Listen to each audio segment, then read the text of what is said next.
Hello, and welcome to the Nurturing Resilience podcast, where me, your host, Leisha Nelson, weaves together the worlds of somatics, science, and energetics to nurture a deeper connection to yourself. This is a podcast that covers a span of topics and ideas from guest storytelling their rites of passage that catalyzed their resiliency, to nervous system and mind body health education, to deep contemplation on topics such as cultivating connection to ourselves and others in a complex world. I'm an occupational therapist, somatic practitioner, and body worker, attachment specialist, and baby whisperer with over 20 years of experience with mind-body connection and supporting matrescence. What you're receiving today and listening today is the uncut version of my podcast. This is where I interview guests and I don't do any editing. You're getting it all in the raw. If you're interested in my podcast, you can find that on Spotify, which is the edited version. And if you're interested in my work, you can follow me on Instagram at Leisha Nilsson and also through my website at leishanilsson.com. If you enjoy what you hear today, if you enjoy this podcast, please share it on your social media pages with your friends, your family, your loved ones. Let the world know that it's here. If you really like it, you can follow me and write a review. That's how my podcast gets out to listeners like you. And this important information about the body, somatics, and nervous system can find more people that need it. All right, thanks so much, and let's dive in. Welcome, everyone. Today we have Michal Tolk, and I'm really excited to have her here. She is a first-year somatic experiencing student. And I just want to jump right in with that. It's a question I get a lot. I'm not a somatic experiencing practitioner, but I work a lot with somatics in the body. And I would love for you to explain to our audience, what is somatic experiencing as a modality? Yeah, such a good question. I get that all the time. And, I'm 1 year into the training right now, and the deeper I get, it's almost like the harder time I have answering that question because there's a lot of complexity to it. So the short and easy answer is somatic experiencing is a body-based approach to healing trauma. But that's kind of the same answer for all of these different somatic modalities. So I think what really sets somatic experiencing apart is a real belief and trust in the body's wisdom to naturally release stuck trauma energy. So when the body gets stuck in a fight, flight, or freeze response, with SE, instead of trying to force that stuck energy to release, so instead of using like breath work or movement to try to make it release, in somatic experiencing, most of what we're doing is very gently creating a container of safety for the body, doing a lot of work to build connection to safety, connection, ease, and pleasure, and then trusting that the body within that container will be able to release all that stuck energy on its own. So it's very slow, it's very gentle. There can be touch work involved, but for the most part, it's more in the realm of talking and a shared presence. It almost feels like co-meditating in many senses. I love that definition of co-meditating.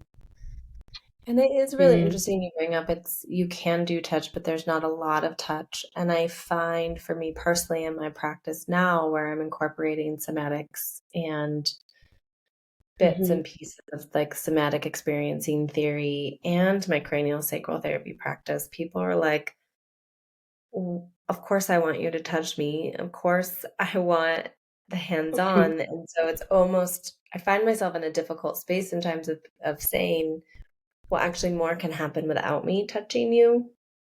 And through those somatic experiences, like sometimes the touching almost can overwhelm their system or override their own states, and so they're more in tune with me touching them versus what's happening into their own body, which is an interesting space. Yeah, I think it can be frustrating, or yeah, frustrating for people sometimes because they come in and they kind of want, like heal me, just like move my fascia in the right way or like do the thing. And yeah, I think for the most powerful work to happen, it has to be collaborative, and the practitioner is really like, a lot can happen when the practitioner makes themselves small and really gets out of the way. I love that. But yeah, when I first started going to a somatic experiencing practitioner to receive sessions, I was so frustrated. I was so frustrated with it because it felt so slow and almost kind of boring. And I had this feeling of like, can we just get to the point? But then, yeah, I had the experience even in my first few sessions of just really powerful stuff coming up and moving and having it happen in kind of this integrated way that I hadn't experienced before. So yeah, I feel like that's what's cool and unique with SE. So many touch points here. So let's start with the first question that came to mind is, and I sit with this languaging a lot personally of stuck energy. And I want to talk a little bit Mm, more about that. So what do you think is happening, or what's your explanation of stuck energy? Because sometimes I don't even like that languaging and I'm trying to find something else to use to explain that. So hmm what do you think is happening? What is stuck energy and trauma that we then are, quote unquote, collectively or releasing together in sessions, or the clients working to release? Yeah, that's a great question. Mm, so I think there are multiple levels we could look at that. Like we could look at it on just the nervous system biological level in terms of there are like patterns of tension that are like literally stuck in the muscles and fascia, or the nervous system is stuck in all neural pathways that have just been worn in. And the stuckness with trauma is kind of the stuckness in the past, like something dangerous happened or something that was perceived as dangerous. So it's almost like that groove in our neural pathways has just gotten really worn in. So there's like part of our nervous systems that is still living in, oh, there's danger. I'm not safe right now. So that's one level. What I've been finding really useful is more of a metaphorical level of looking at it in terms of parts work. So, I mean, internal family systems goes very deep with this, and I keep it pretty basic, but I think the metaphor or idea that there's a part of you that is stuck in that old place, so like an inner child kind of idea, and part of you in your unconscious is literally living in that past moment. And so for some people, especially for people who are less somatically inclined, who have difficulty like being in their bodies and difficulty with sensation, then it can be useful to kind of to create some differentiation between that stuckness, like here's me in the present moment, and then there's this part of me that's stuck.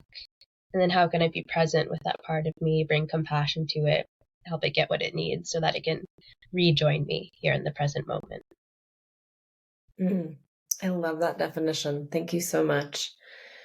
And Mm, sometimes part of becoming unstuck and integrating with the present self, there might be a release of energetic movement, mm, or there might be mm-hmm, small movements or deep pressure, or that's where some of the touch can come in, or what I see so much, and I'm kind mm. of on a little rampage of like shaking has become the Instagram, like, oh, you have trauma, shake. And I'm like, it's so much more complicated than that. Mm-hmm, mm-hmm. Yeah, I had a pretty intense experience in a session last month where I was receiving, and yeah, right, like on Instagram people are like, shake, and it's this top down thing where you're making yourself shake. And that can be a resource, but what I experienced, what I have experienced and seen others experience is that sometimes there's this shaking that happens from the inside out where it's really like trembling, and it can be a little like scary because it's like your teeth are chattering and like it's like this vibrating and it's uncontrollable. And that's kind of what I see as this authentic releasing. And then as practitioners, our role is just kind of be like, hey, that's okay. That's normal. This is the animal of your body doing its thing. Yeah. Let it happen. Don't stop it. I Mm-hmm. remember actually the first time that happened for me was in a cranial sacral therapy session, but we were specifically working with these concepts and the brain and the nervous system. And I think it was my arm. It was like a shoulder or like a part of my arm from the inside out, like really, really deep, like muscular levels, was doing this like really Mm. rapid, almost quivering, shaking, and I wasn't controlling it. I was trying to control it. I was like, oh, this is weird. I need to stop that. The practitioner was like, Yeah. no, don't. Like, let it do its thing. And it just kind of did its thing on its own, stopped. And Mm. that was really powerful to experience because then I knew, one, like my mind wasn't doing that. And two, it really was like Mm-hmm. very deep, subtle level. Mm-hmm. Mm-hmm. Yeah, that's so cool. And yeah, that's it's like that's what's so powerful about it, and what's so difficult about it is it's so subtle. Yeah. Yeah, which brings me to that next point I wanted to bring up. You have talked a little bit about, you were frustrated in your first couple of sessions because it felt very slow almost. And I think in our society, more of a Western society of like, go big or go home. If I'm going to heal, it's going to be very cathartic and very big and very fast and very immediate. And if that's not Mm-hmm. happening, Yep. I'm not healing. Uh-huh. Yeah. Yeah. Yeah, that's such a big thing. And that's definitely what I experienced at first. I was like, no, like I'm so ready to go deep and go hard and have like this big experience. And yeah, so much of my work is just helping people slow down. And it's really hard for a lot of people to slow down. And I've realized that like I have to celebrate if someone can pause even for 5 seconds or 10 seconds. Because for some people, that's a really big deal to just slow down 1% more. Mhm. Yeah, because we're so,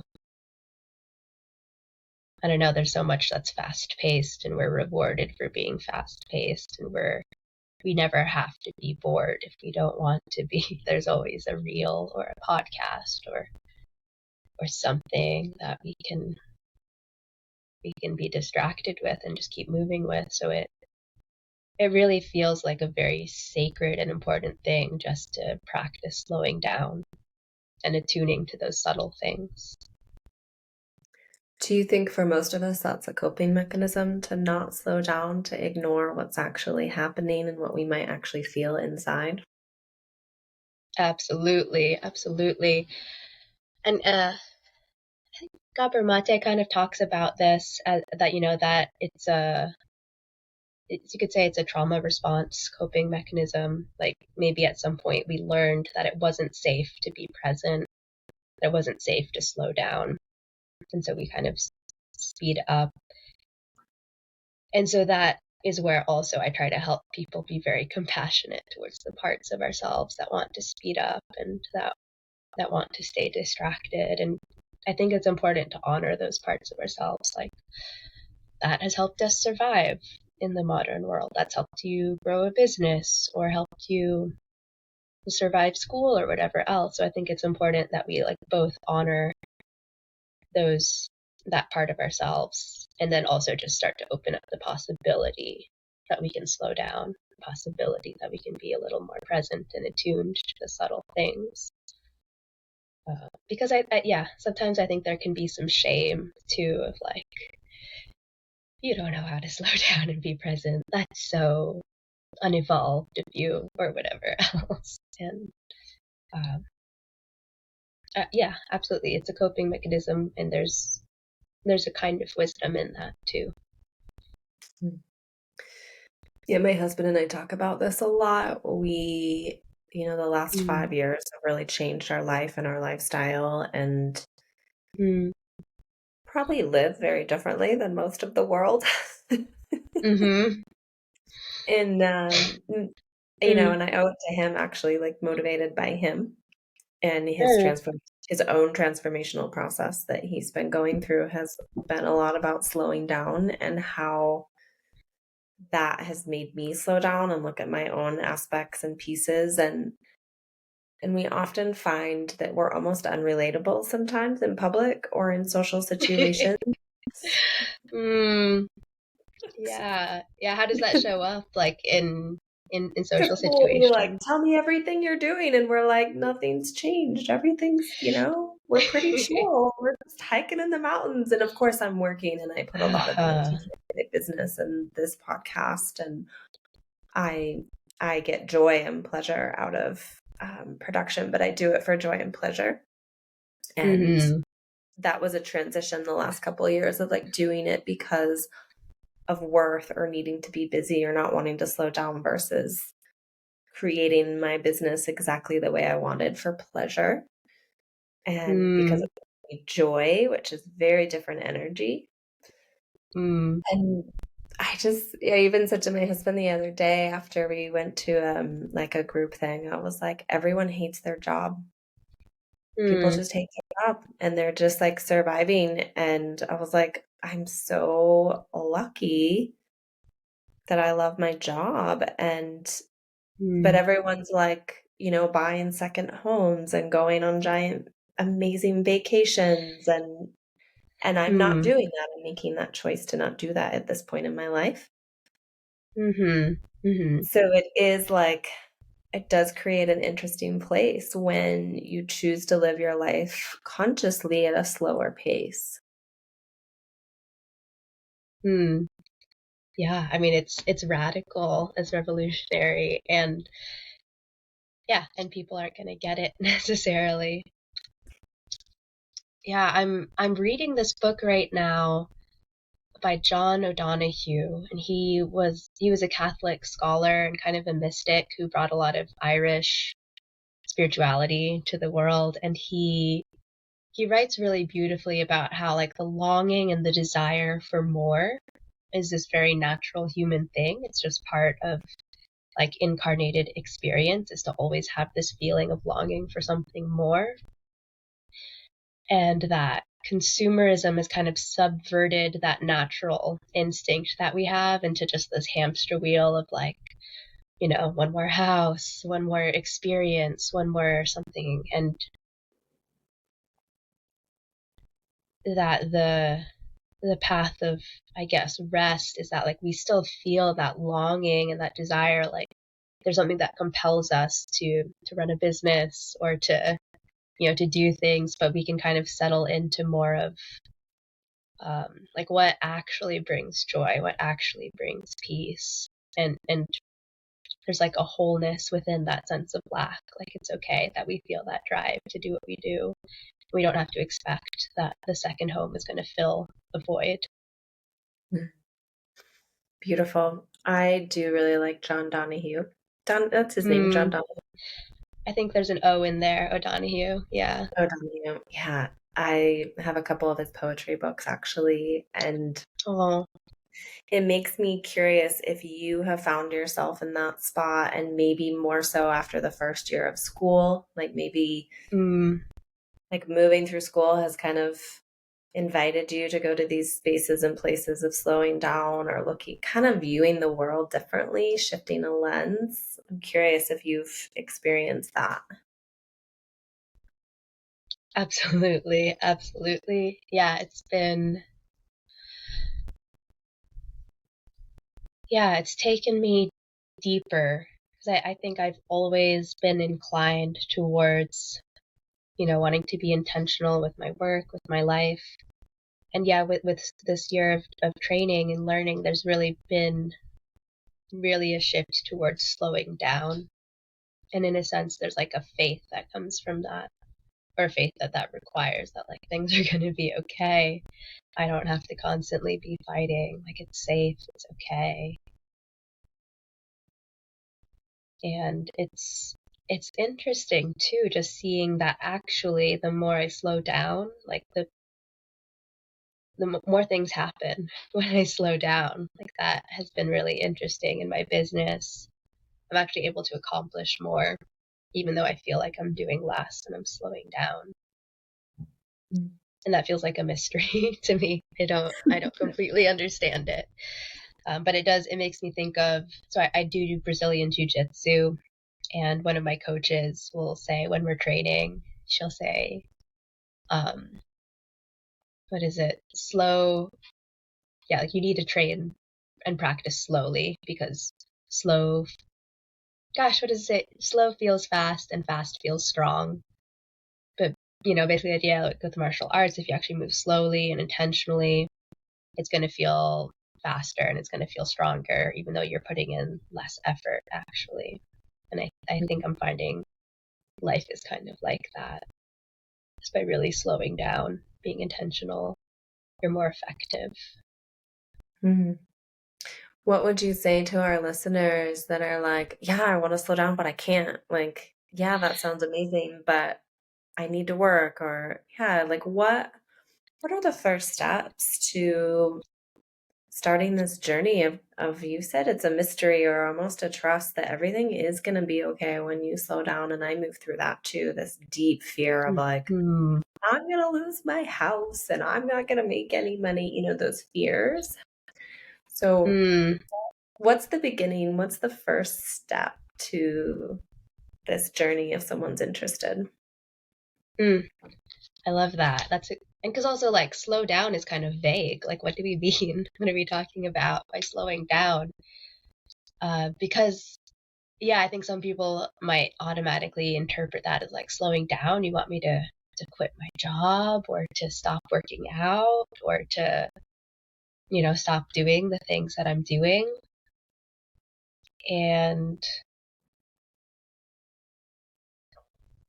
yeah, I think we could define slowing down maybe first off more as a perspective rather than necessarily an action or a certain lack of actions. And I think it does come from that sense of safety and knowing that everything's okay. And so I would say that's the place to start, is to start retraining your nervous system that it's safe right now. And I think a lot of people don't realize how unsafe their nervous systems are feeling until they do.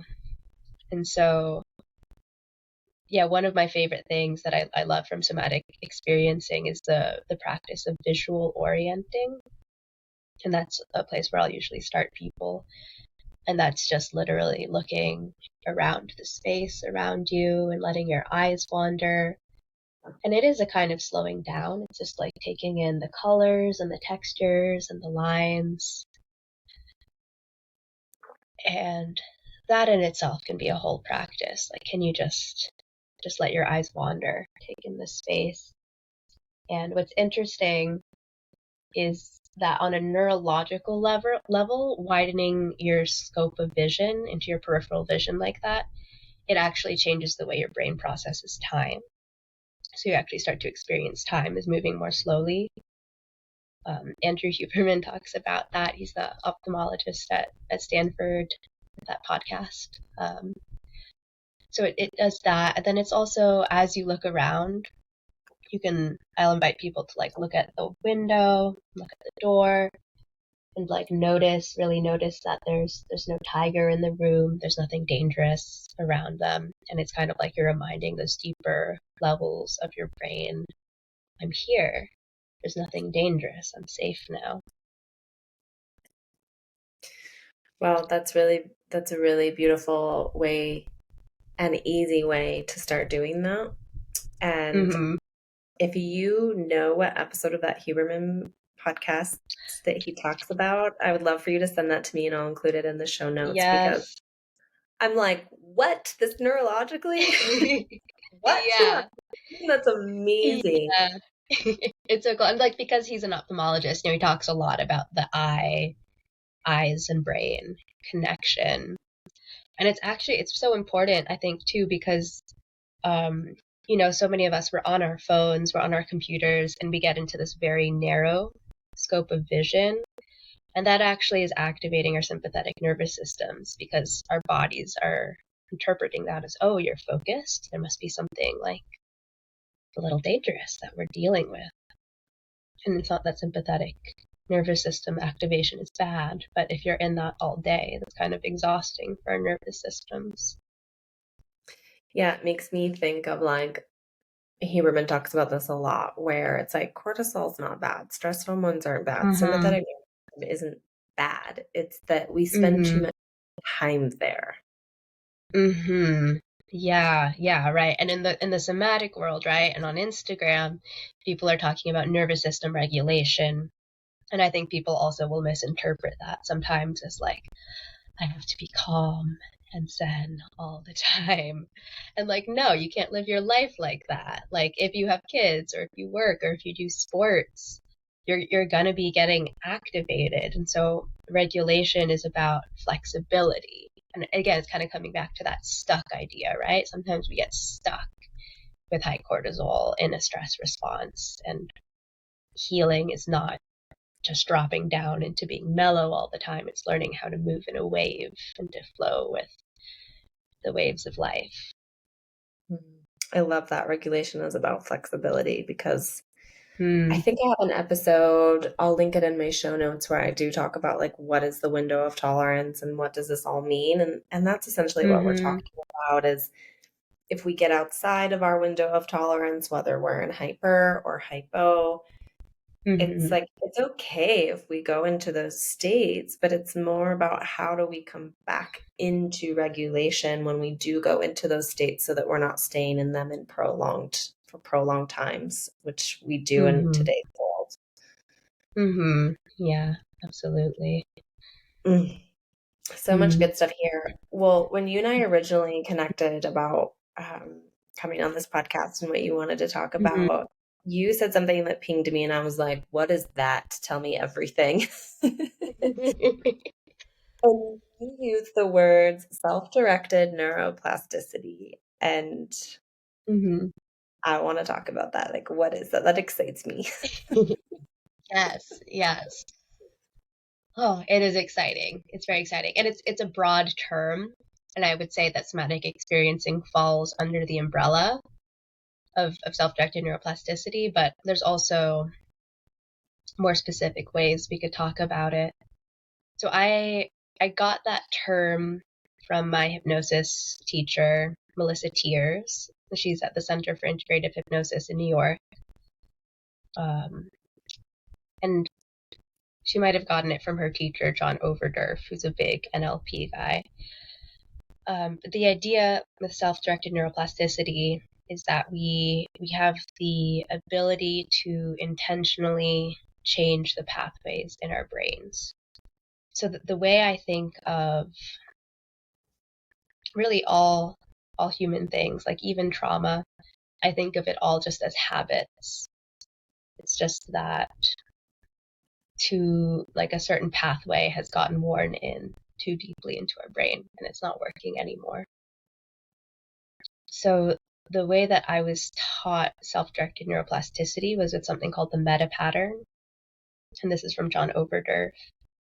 And it's basically, he's describing the way that our brains change. And he has a four-step method or framework for understanding how our brains change. And what's really cool about it is that all other forms of change work kind of fall into this framework. So once you understand the framework, you can plug and play with different modalities. And so that's been a big gift for me because now somatic experiencing, I can plug that in, or parts work or CBT types of things. They all fit into this framework. So yeah, I'll share that framework, but I'll back up first. I think a useful metaphor to think of neural pathways in the brain is that, so I'll use an example of, say, every time I feel bored, I pick up my phone and start scrolling. So that's a habit. And you could imagine that there's a part of my brain that's like boredom. And then there's a part of my brain that's the action, pick up my phone and start scrolling. And it's not literally like this, but you can imagine that there's a superhighway between those two parts of the brain. And so the change work involves putting up a roadblock and then building a new road to something different. A new highway. A new highway, right? Yeah. And so this is, in neuroscience, they refer to this as Hebb's Law, which was actually coined by Carla Schatz. I always like to say that just because it's another woman who got ignored for her, her work. Yeah. But Hebb's Law is neurons that fire together, wire together. And so that's describing this process. So step one with change work is to light up that initial pathway. So we need to activate that, whatever the trigger is, whether that's boredom or anxiety or fear or stress, light up that superhighway in the brain. And so I'll often do that just by having people step into a memory and get very specific with it. But sometimes, people come in to see us as practitioners and they're already like activated. They're like, I'm there. But that's important, just because we don't want to be talking about a certain pattern in the abstract. We want to light up that pathway in the brain so that it can change. That's step one, is to activate the problematic pathway. And then step two would be to put up a roadblock to interrupt or dissociate from that pattern. And that is kind of where all the different tools come into play. Like maybe you would use some tool to create safety, or you would distract someone, or maybe they might do a little bit of shaking or a cognitive reframe, or there's a million different things, but whatever it is, you want to stop that pattern. So don't let people keep running the same pattern. So step three would be to associate into the new pattern, the new way of feeling or acting. So in that example, I feel bored, I pick up my phone. You might ask, well, when you feel bored, how do you want to feel instead? How would you rather feel? And that might be like, oh, I'd like to feel curious. I'd like to feel present. I'd like to feel calm, whatever else that is. And that's, again, where you can bring in tools to help people build up that new feeling. And then step four would be to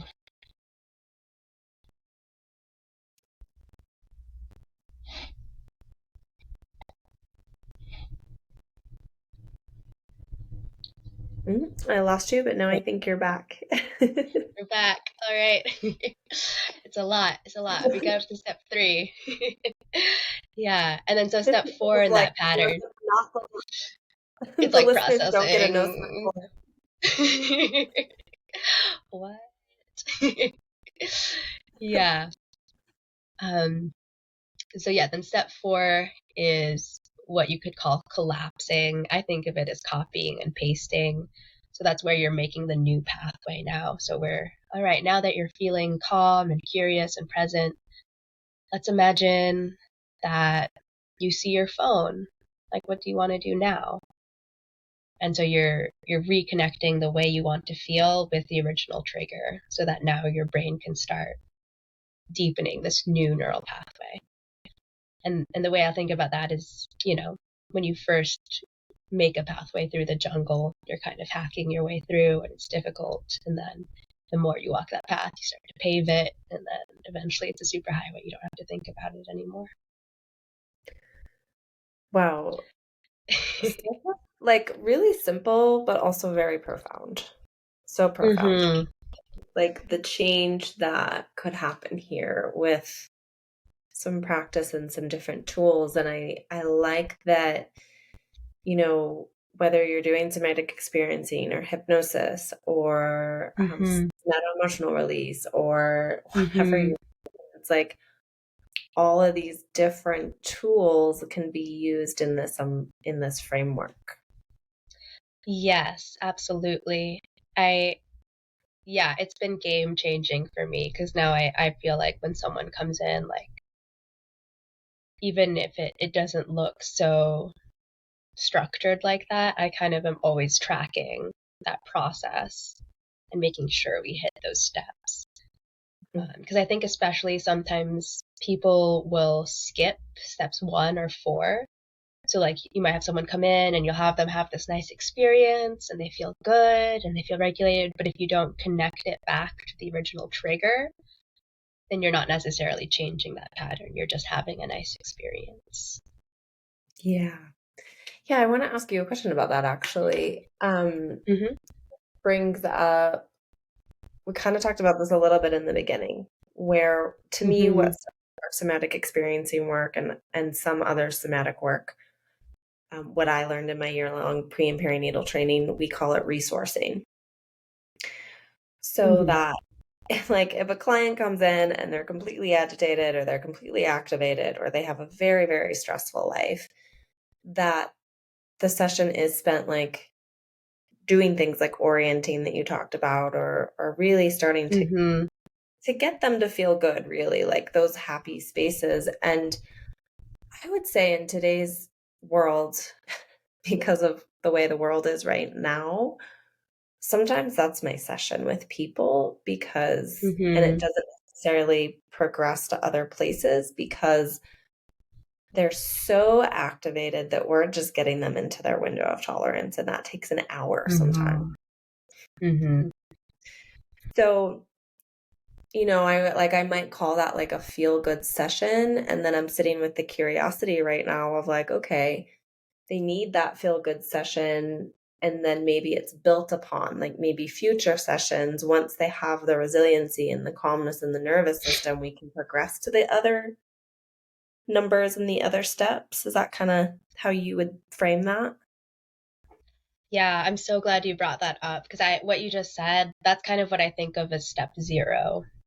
Mm, Which, yeah, like Melissa kind of talked briefly about, step 0 is just like safety and unconditional positive regard. But I think that some people, a lot of people right now, when they come in right now, they're exactly like you said, they're not really in a space where it makes sense to be doing some like big change work or going deep into some releases. Like they just need to feel safe.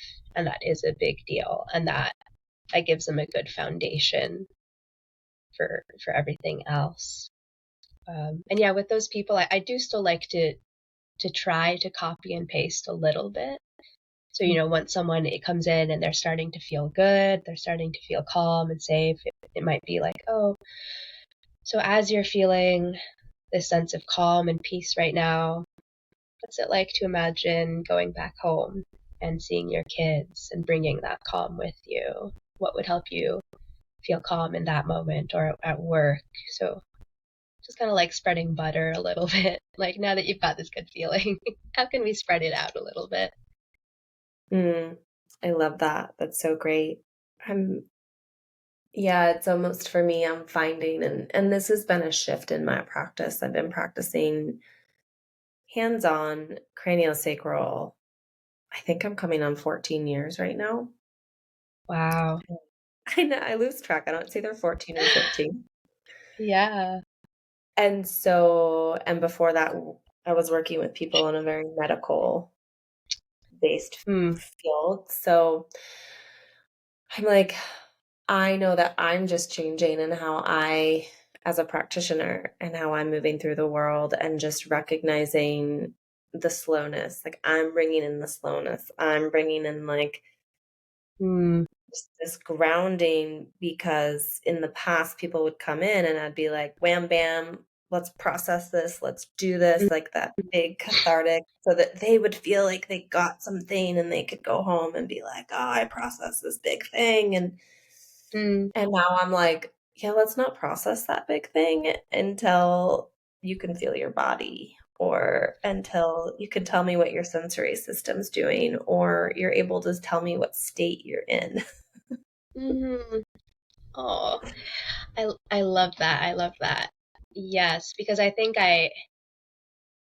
you sometimes see people getting really like more dysregulated by these big cathartic experiences. Like if,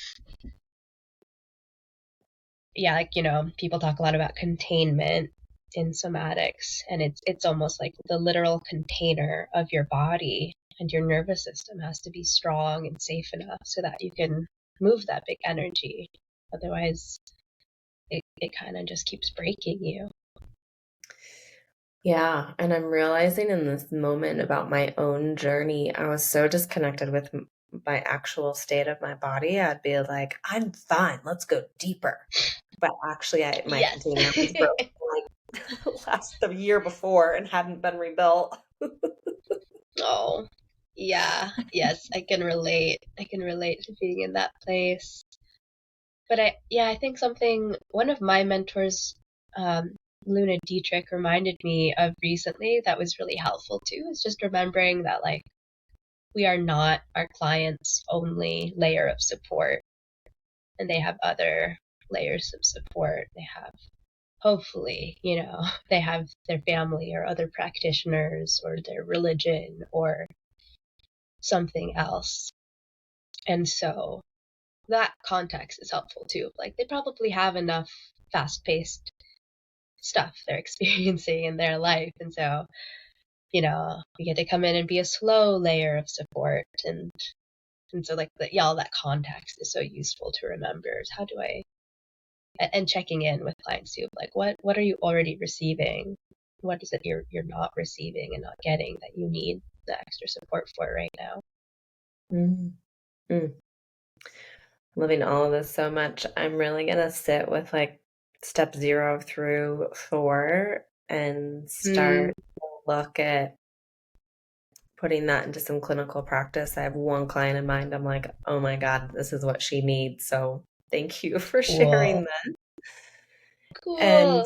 Oh, yeah, and I think, we're talking about being practitioners, but I think it's also really helpful for the listeners because this is something that someone can literally apply on their own. And then if they need more support to go get it. But it's like, yeah, you're mm-hmm, that person listening that's like, I get bored and I scroll on my phone and I want to decrease that action. I can mm-hmm, literally start to put some different steps into place and start to like, what do I want instead? I want curiosity. mm-hmm. Okay, what's the new action? How do Mm.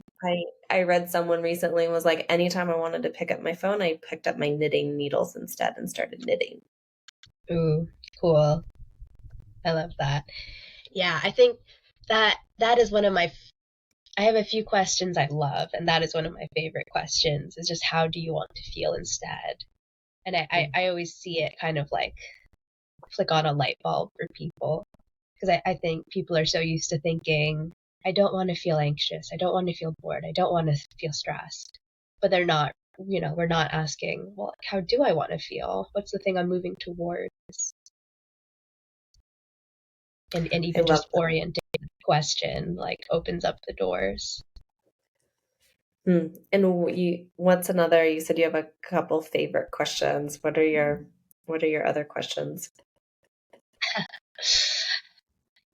Yeah, so another one, I often like to start sessions just by asking, what do you want to change today? Mm, And I think, again, just orienting to that question helps us, A, recognize that change is possible, and just like looking towards positive possibilities. mm. I love that. I wish I could remember the quote, Melissa Armstrong podcast that I released a few podcasts back. We were talking a lot about initiating change. And one of the things that really stood out to me was like, change is possible. It doesn't mean that it's going to happen today, but Mm-hmm. it's like remembering that it's always possible and just holding that as the lighthouse. So like change is always possible. I think it's always there. Mm-hmm. Yes, I love that. And that feels to me kind of like the mental version of broadening your field of view.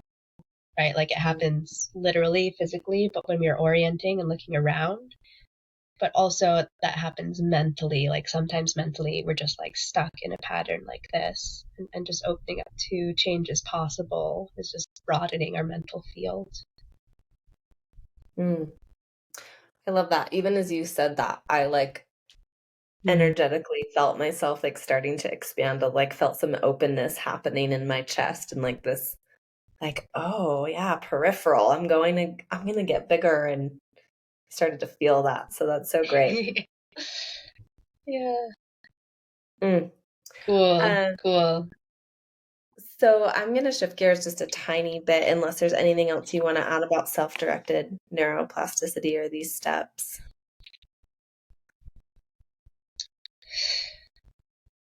Hmm. Yeah. I think we covered some really good stuff in there. I would definitely recommend if people are interested. Melissa Tiers is a really great teacher and has some cool stuff on it. And just yeah, understanding those steps, it kind of feels to me like getting a little user's guide to your brain, like that we should have gotten. Here's how to change your brain, and it's very empowering. Yeah. How do you spell her last name? And I'll include links to her in the show notes. Yeah, it's Tires. Okay, great. And actually, what I could do also, I did like a 90-minute masterclass on the meta pattern last year, and I could also send over a link for your listeners to that as well.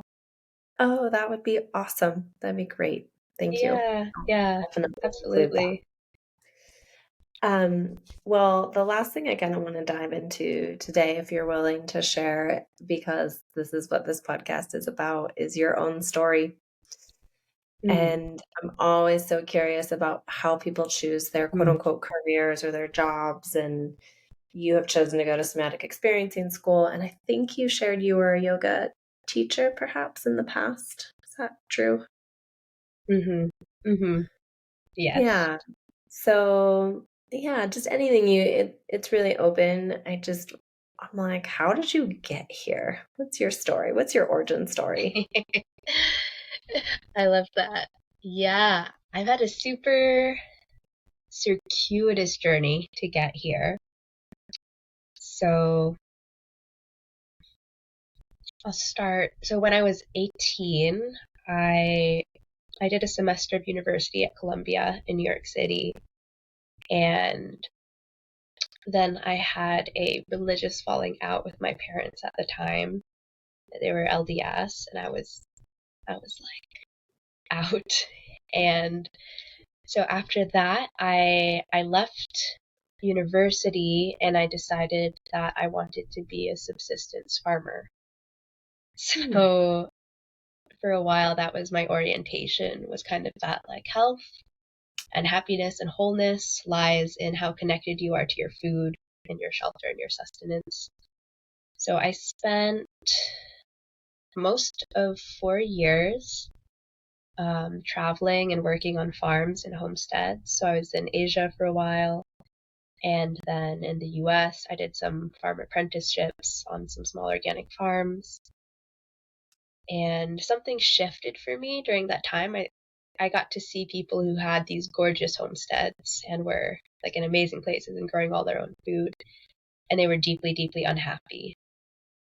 Hmm. And I also got to see people who, you know, had great farm businesses and who were very happy. But it was kind of like, oh, okay. Growing all your own food does not necessarily equal inner peace. Like that was something I had to learn. And so I got really interested. Well, yeah, so I did my yoga teacher training after that. I got certified as a personal trainer, and I knew I was interested in the body and embodiment. And I finished my undergraduate degree. I studied family science, and so I was studying a lot about relationships and psychology. And then I just started realizing that, like, oh, I'm really interested in the inner workings of the mind. I'm interested in the nervous system. And so I kept refining that. And, I ended up studying hypnosis, and then I ended up starting somatic experiencing. And even in yoga, I eventually, when I've been teaching, I was mostly only doing yoga nidra, which is a very, very close sibling to hypnosis. And I was finding that that was really some of the most powerful work I could be doing. So it kind of felt like the journey was, yeah, like being interested in these slower and slower levels and these subtler and subtler levels. I think even when I started my yoga teacher training, I thought I would only do like vinyasa, hard flows. And then I fell in love with yin yoga, and I fell in love with the subtle energy work and yoga nidra. And that was an important journey. I think like every step along the way was important. And I'm so curious, like in 3 years, what I'll be getting into. But it feels like it has just been this journey in towards more depth and more subtlety. Like even with the hypnosis, it's very like depth work where we're swimming through the unconscious. And somatic experiencing feels very similar to me. Like we're diving into this subtle, dreamy realm. Hmm. Yeah. Well, I love that you said owning a homestead does not equal happiness. Yes, that was a good lesson. I like have this dream that I'm like, I'm gonna live on a homestead in the middle of nowhere and have all my own food and I'm gonna be so happy. And I'm like, the reality is I'm gonna have to work my ass off and I'm probably gonna be kind of grumpy if I actually did Yeah. that. Yeah, well that's, I really, yeah, because I got to live that life, and I got to live with people who were, doing production farming.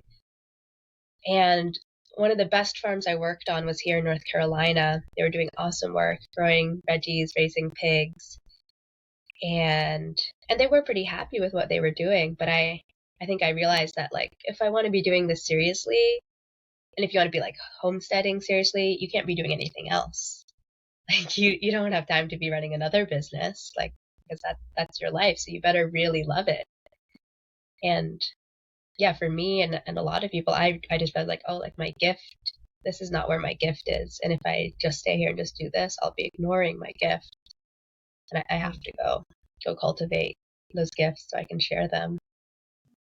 Mm, Well, thank you. Thank you for listening to that call. And I Mm, resonate with so much of that. That's been my last couple of years of like, I can't ignore the gifts. Like, we just have to step hmm into those. And yeah, that's what the world needs is like people listening to what their gifts are and giving those gifts to to the planet and to people for evolutionary change and development. So thank you for listening.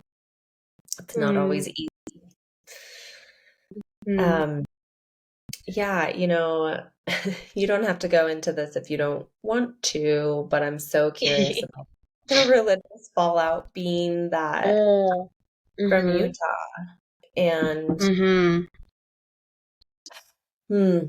I mean, this could be a podcast in and of itself, honestly, to talk hmm about religious fallout specifically from the LDS Church. And I have a lot of hmm Utah listeners. I personally didn't experience that. Like, I just stopped going to church. I was like, I'm done.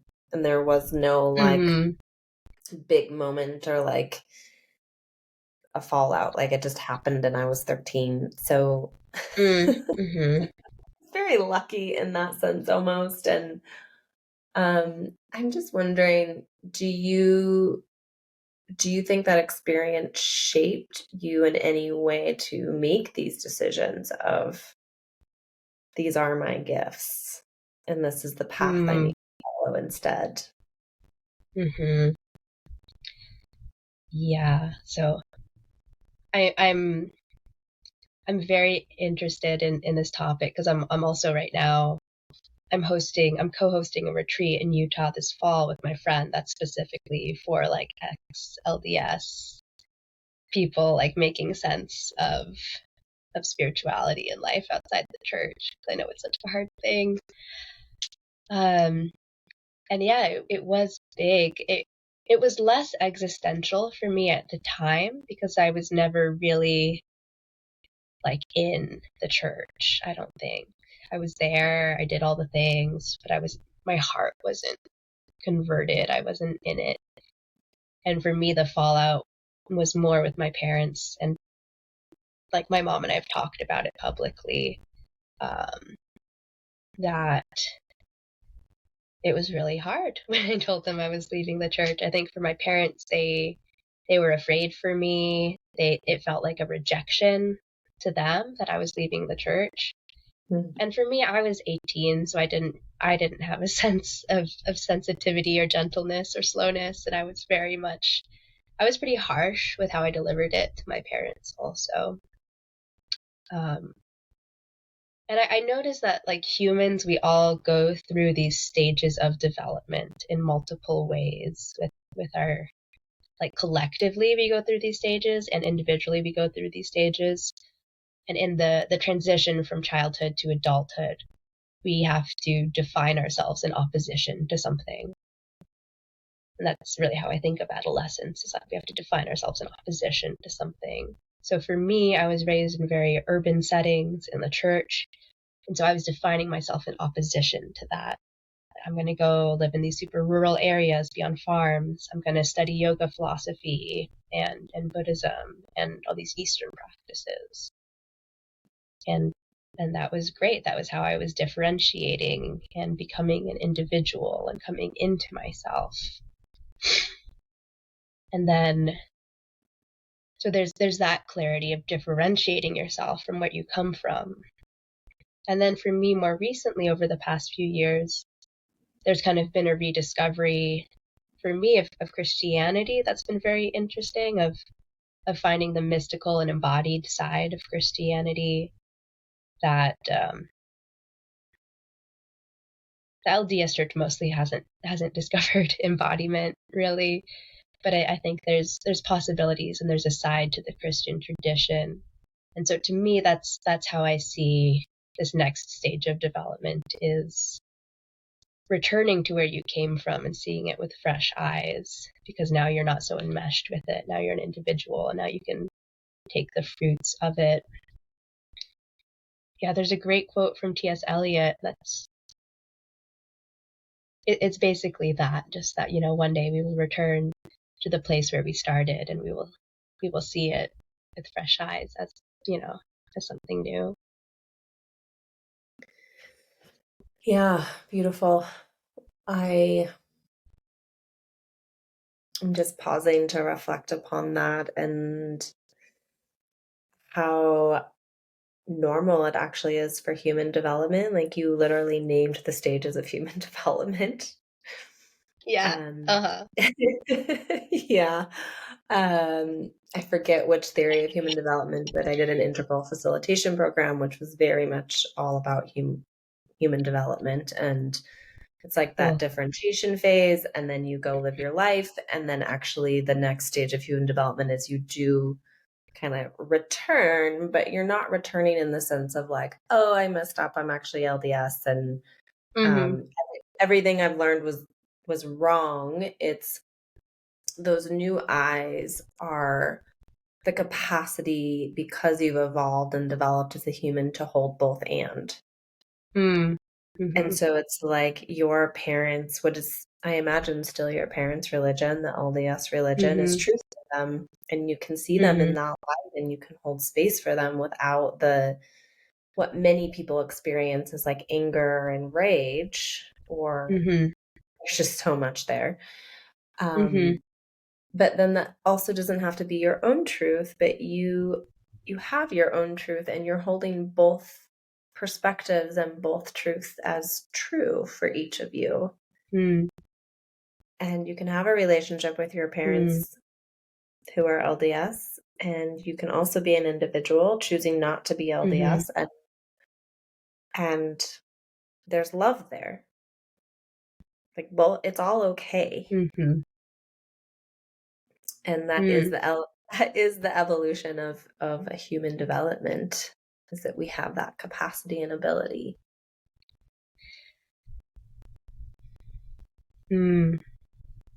Yes. Yeah, I love that. The both and. The word that comes through for me is like nuance. I think we develop the capacity for nuance. And I think this connects back too to the ideas of trauma and stuckness and healing. Is that I think when we're stuck in a threat response, we're like this, everything has to be very black or white because that's how it has to be when you're in danger. It's us or them, we're right or wrong. And then as we feel safe and can kind of open up and broaden mentally and physically, there's like literally more space to hold multiple truths and multiple perspectives. And it doesn't feel threatening anymore that someone believes something differently. There's space to hold all of that. Yeah. I am so curious. Do your parents know that you're hosting this retreat in the fall? They do. They do. Yeah. Yeah, actually my mom was just here visiting me here in North Carolina, and it's so cool now because I, I I can speak so openly to her about my spiritual experiences and my spiritual evolution, and I've seen her own spiritual evolution because my mom considers herself like a Buddhist Mormon, and she has a lot of nuance to her beliefs, and it's so cool that we can just talk about it now, and neither of us feels threatened, and we're just curious and excited about each other's experiences, and we feel very supported. And I would love that for everybody. I would love that for everybody because I know in Utah there is a lot of hurt around the church and within families. Yeah. Yeah.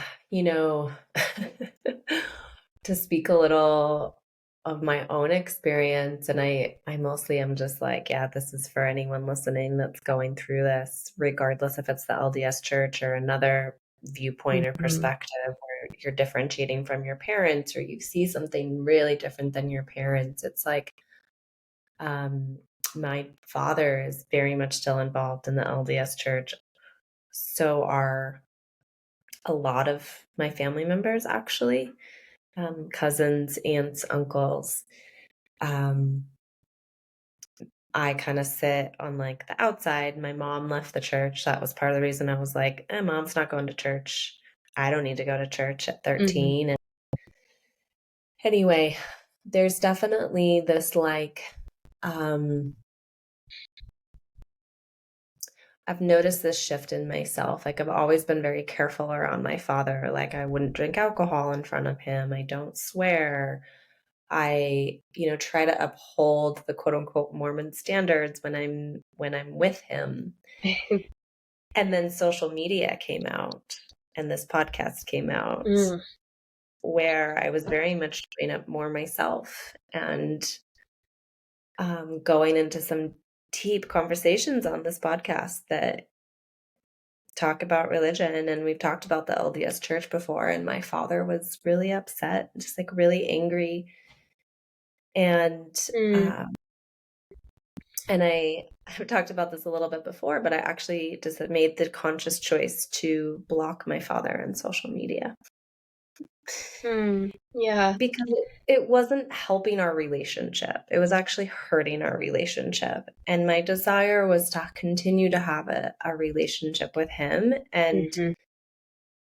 And so that it's like, it's this really interesting place of like honoring that my father is very much in the church. I'm not. And also being like, and as an adult, I get to have boundaries. I get to make choices for Mm-hmm. myself. And these boundaries, and I even said this to him, he wasn't very pleased with this. But it was like, this boundary is Yeah. Oh. because I love you. Like, this boundary is out of love. And Mm-hmm. Mm-hmm. I'm sorry that you're so hurt by it. And there's other ways for us to create connection and just trying to do that dance of, this is who I am. I don't hold back on this podcast. I talk about some pretty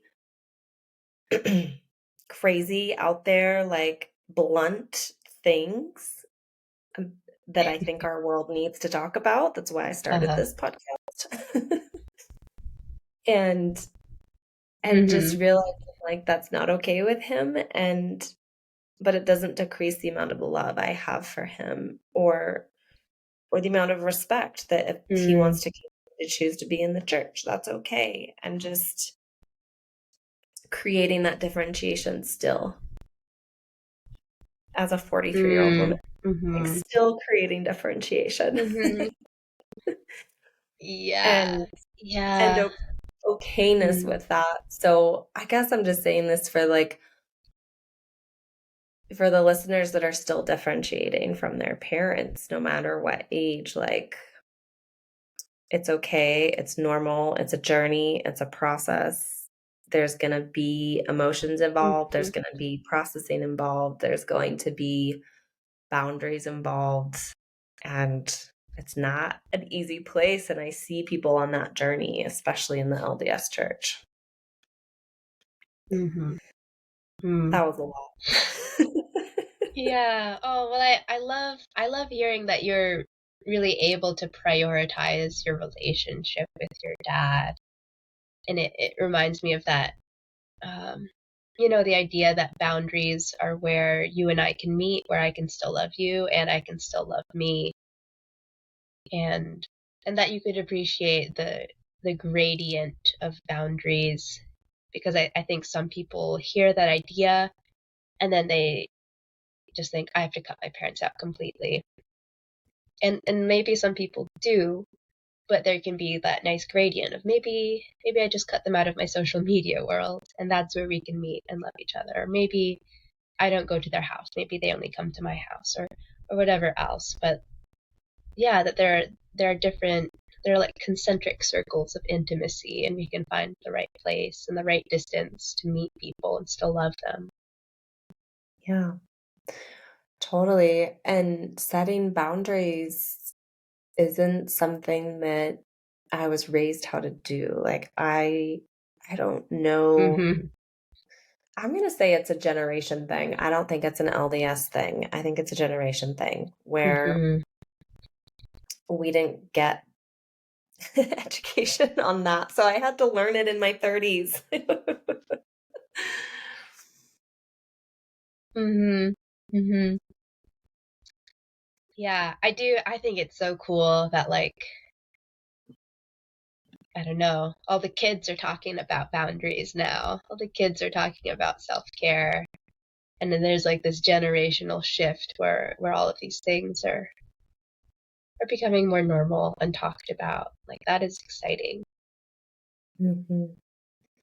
Yeah, and I love hearing that like you and your mom can continue to have a relationship and she can come visit you, and things can be open, Mm, and um that takes two mature people. yeah, I feel so lucky because, yeah, I mean, speaking of differentiation, like when I first left, I barely spoke to my family for a year. And it Mhm. was it was kind of this slow coming back together, and I had to change and and evolve and grow, and they had to change too, so that we've been able to meet. And yeah, I feel very blessed that I have a pretty easy and supportive and loving relationship with my parents now. And it definitely took all of us being intentional about that.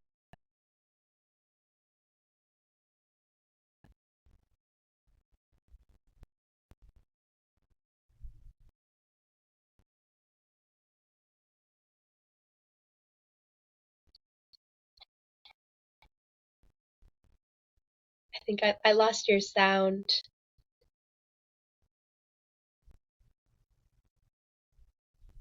Mm. Sorry, I've been You're muting because of a back. cough. Yeah. Yeah. I've been muting because of like a cough and a nasal drip, and I keep like drinking water and muting myself so that the listeners can't hear me be like, but what I was saying was it's what's so nice about what you're saying, and I think it's important to point out, is that you both matured. Like you both grew. You both woke Hmm. up and grew up is the Mm-hmm. term in integral, but it's like Mm-hmm. that doesn't always happen. That sometimes like the Yeah. children might grow and evolve and the parents unfortunately don't. And so then there's a Mm-hmm. mismatch in the relationship. So Mm-hmm. yeah, I see you if you're one of those listeners out there experiencing that right now. It's not an easy place.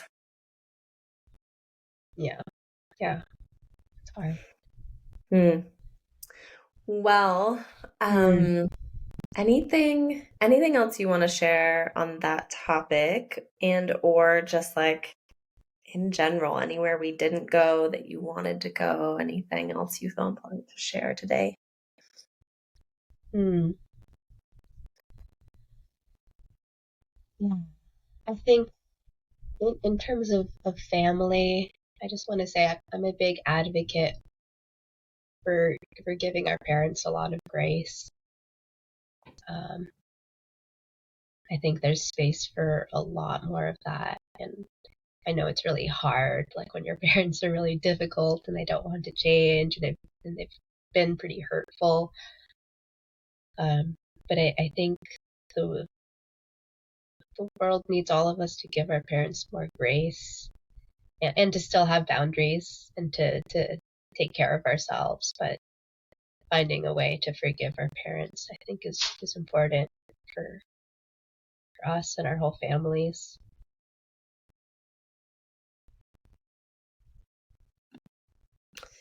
Yeah, thank you. And like I often think about like how my parents were raised and what was going on in the times and the generation and like emotional intelligence and emotional capacity and feeling your feelings and being in your body like that wasn't of their era. That wasn't of their Mm-hmm. times. And it was more like children are seen, not heard, and um, physical touching and Mm-hmm. abuse was much more common. And um, Mm-hmm. yeah, like my dad even sharing stories like he never heard, like his dad never said, I love you, which, so my dad was like, I'm going to tell you I love you all the time. Like he made that his Oh. number one role as a parent. Mm-hmm. And we always knew that. Like we always knew that we were loved. And so I do think about the difference in the generations. And so having grace with both my parents, um, and it heals generationally, Mm-hmm. like many generations back and many generations forward when we can have that grace. Mm-hmm. Yeah, absolutely. Mm. Mm-hmm. Anything else? I feel like you've just blessed us with so many words of wisdom today. I'm just really, really feeling lifted, so much deep gratitude. Just, yeah, the wisdom you've imparted today. I'm like, whoa, I really thank you. Deep gratitude for that. Um, Anything else you want to share? Oh. Mm. Yeah. I mean, thank you. It's been so fun to talk to you. Like I can tell you're so skilled and knowledgeable in this world, and it makes the conversation so much more fun. Um, yeah, I think one final piece I'll say is maybe like a uniting theme to all of this work that I keep coming back to is that I think the practice of healing and growing is the practice of deepening into unconditional love. And that shows up in the sense of can I unconditionally love my present experience, even if it's anxiety or boredom? Can I be curious and accepting of this part of myself that wants to get distracted and wants to speed up and doesn't want to slow down? Can I be unconditionally accepting of my parents? And there are all these different layers that it happens at, but it is, I think, that broadening that we've been talking about of mentally, physically, emotionally, it's almost like we're opening the embrace of our love to just like welcome everything into that sphere. and how much can we open and how much can we hold, and that needs safety and that needs slowness, but it is all, I think, the practice of love. Can I just open to all of this and accept it as it is? Love that. That's a great note to end on.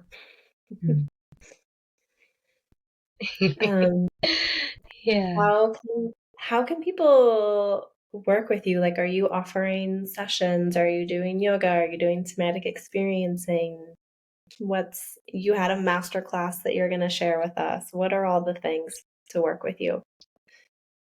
Yes. So right now, the ways I'm working with clients, I work virtually or in person if anyone happens to be in Asheville, North Carolina. And I offer standalone sessions that are a hybrid of somatic experiencing and hypnosis. And those are really great. I think a lot of that is like step 0, helping people build resource and feel safe and build the tools to feel safe and to move stuck energy. And then I also work with people in a broader sense where I have a coaching package where I'll work with people, and that's people who are kind of more resourced already, and they're growing a business, they're dating, they're working towards goals, and that's kind of combining hypnosis and somatic experiencing with some more traditional kind of life coaching and accountability and action planning. And people can find all of that through my Instagram or through my website. Great. As always, I'll include Instagram and website in the show notes below so that people can find you, and also your masterclass if people are interested in that. And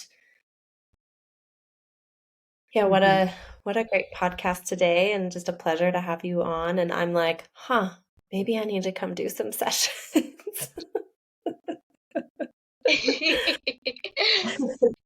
You're so welcome. Yep. Seeds have been planted. I'm like, yep, I'm always looking for somatic practitioners that get it. And it's hard to find. It's really, really hard to find, actually. So, yeah. Well, amazing. Thanks for coming on today. Absolutely. Thank you so much for having me on. It's been a pleasure.